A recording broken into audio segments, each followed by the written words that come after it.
As conference play gets into full swing, one conference in particular has caught my eye. And it's not any of the usual suspects like the Big Ten, Big East, or SEC. Instead, like the pioneers of the 1800s, we gotta move west and deal with some elevation. Because of course, I'm talking about the Mountain West Conference. A mid-major staple in college sports, the Mountain West has always been respectable when it came to basketball. Since its inception in 1999, the conference has sent 59 teams to the NCAA tournament, with one, San Diego State in 2023, getting to the Final Four. And as far as mid-majors go, the Mountain West is probably the gold standard, as it's one of only 4 mid-major conferences to put over 2 teams in the tournament per year on average, the others being the A10, Conference USA, and the AAC, and among those 4 you could very easily make the case that the Mountain West reigns supreme over all of them at the current moment. Given the latest bracketology projections, the Mountain West is in a solid position to get a whopping 6 NCAA tournament berths, which would be the most in conference history, and perhaps what's even more impressive is that right now the Mountain West could potentially get more tournament teams than both the Pac-12 and the ACC. While the bottom of the Mountain West is certainly worse than the bottoms of any high major conference, although there are definitely some teams doing their very best to change that, assuming the top teams in the Mountain West take care of business against lesser league competition, we could be looking at one of the more fun and intriguing conferences in college basketball this season. Because ladies and gentlemen, the Mountain West is having a moment.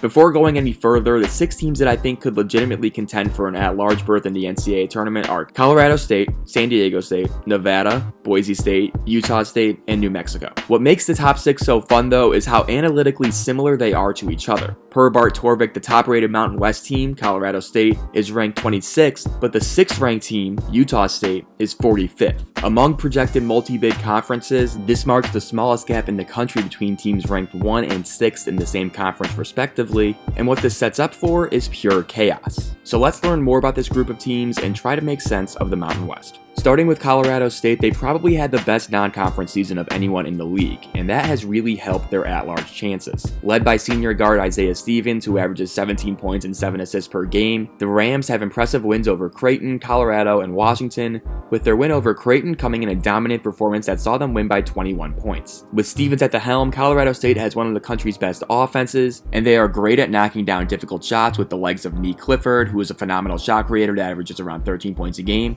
and Patrick Cartier, a sturdy forward who also pours in 13 a game. What makes Colorado State a difficult cover is just how good they are at all 3 levels. As a team, they hit close to 48% of their mid-range attempts and 36% of their threes, and in Stevens, Clifford, and Cartier, they have 3 guys who shoot over 40% from 3 on great volume. Despite having the most encouraging start to the season though, Mountain West play hasn't been kind so far, as they've stumbled twice out of the gate with losses on the road to both Utah State and Boise State. Still, with Stevens being the best guard in the conference, for my money, I like the Rams' chances as we enter the back half of the season. Right behind Colorado State is last year's national runner-up, San Diego State. While the Aztecs lost key guys like Matt Bradley, Nathan Mensah, and Keyshawn Johnson from last year's Final Four squad, Brian Dutcher still has a solid returning core and backcourt duo Lamont Butler and Darion Trammell, and big man Jaden Ledee, who is making a case for first-team All-America honors, as a 6'9 forward is averaging 22 points and 9 boards a game so far this season. Another breakout star for San Diego State has been USC transfer guard Reese Waters, who has emerged as the team's second leading scorer behind Ledee, while giving the Aztecs some additional perimeter shot making. Still, as always with San Diego State, it's their defense that wins them games, as they currently boast a top 25 defensive efficiency nationally and excel at taking away the 3-point line from their opponents and forcing them to play a grinding half-court style. San Diego State's 3 losses have all come on the road to a very solid BYU team, a probable tournament team in Grand Canyon,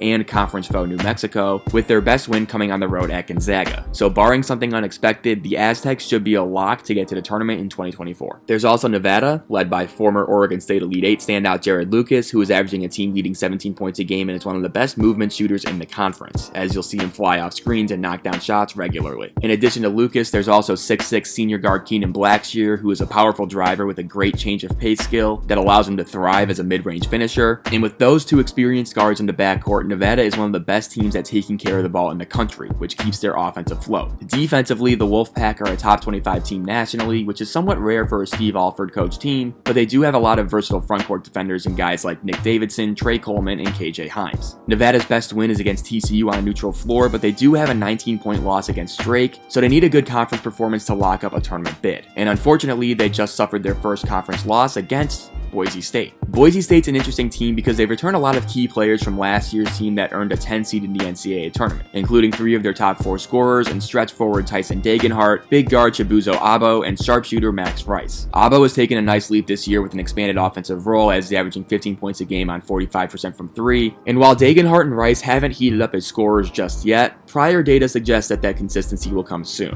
which is a very nice thing to have considering Boise State's defense has been downright awesome. At the current moment, the Broncos have a top 15 defensive efficiency in the country, and they are also one of the best defensive rebounding teams in the country as well, which helps limit scoring opportunities for opponents. 6'8" forward Omar Stanley, a St. John's transfer, helps with that as he leads the team in rebounding in addition to scoring 13 points a game. Boise State's resume isn't all that inspiring though, and they did squander some relevant non-con opportunities with losses to Clemson, Virginia Tech, Butler, and Washington State, but with wins over Colorado State and Nevada to start Mountain West play, they are still in the running for an at-large bid. Perhaps the biggest surprise in the Mountain West so far has been Utah State. After Ryan Odom left to take the head coaching job at VCU after just 2 years in Logan, Utah State had to rebuild considering they lost their head coach and pretty much every notable contributor from their 2023 NCAA tournament team. To rebuild, the Aggies enlisted Danny Sprinkle, who was fresh off back-to-back NCAA tournament berth with Montana State, and he brought some of his better players with him, including 6'8" big man Gray Osibor, who has put the Aggies on his back to start the year, averaging a near double-double with 18 points and 9 rebounds a game, and 6'2" guard Darius Brown, the reigning Big Sky Defensive Player of the Year, who is one of the best point guards in the conference, and whose 7 assists per game ranks 3rd nationally. The Aggies only have 1 loss on the season to Bradley, but their non-con left a lot to be desired, as their best wins will have to come in conference. Still, for a team that was picked to finish 9th in the Mountain West, a 16-1 start to the season and a number next to their name is more than welcomed. Last up, we have New Mexico, and from a pure talent perspective, this might be the most fun team in the conference because they are totally loaded. To start, we have sophomore guard Donovan Dent, who has taken a massive second-year leap for the Lobos as he's averaging close to 16 points and 6 assists per game, and he plays with great pace and composure when leading the New Mexico offense. And luckily for him, he's surrounded with a bunch of other talented scoring guards like Jamal Mashburn Jr., who leads the team in scoring, and Jalen House, who also pours in 15 a game. While Dent is the most efficient of the 3, the other 2 offer a little bit more explosion on the perimeter to create a nice balancing act. Freshman big JT Toppin has been a revelation as he's averaging 13 and 8 per game while blocking close to 2 shots a game,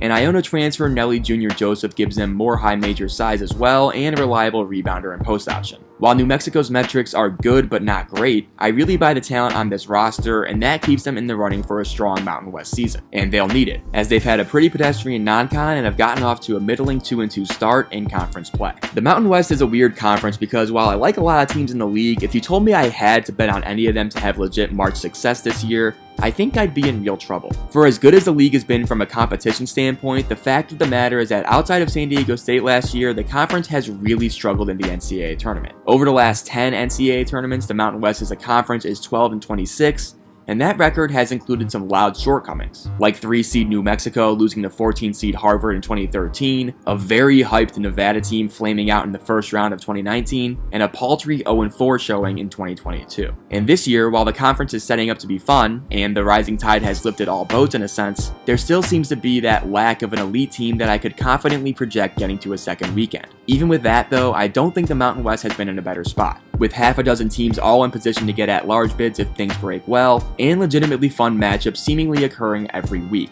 So despite the lack of any truly great teams, I encourage all of you to enjoy it, because the flatness of talent, the overall depth, and the amount of relevance the Mountain West has right now is an absolute blast, and this moment won't last forever. Thanks so much for watching, and give me your thoughts below.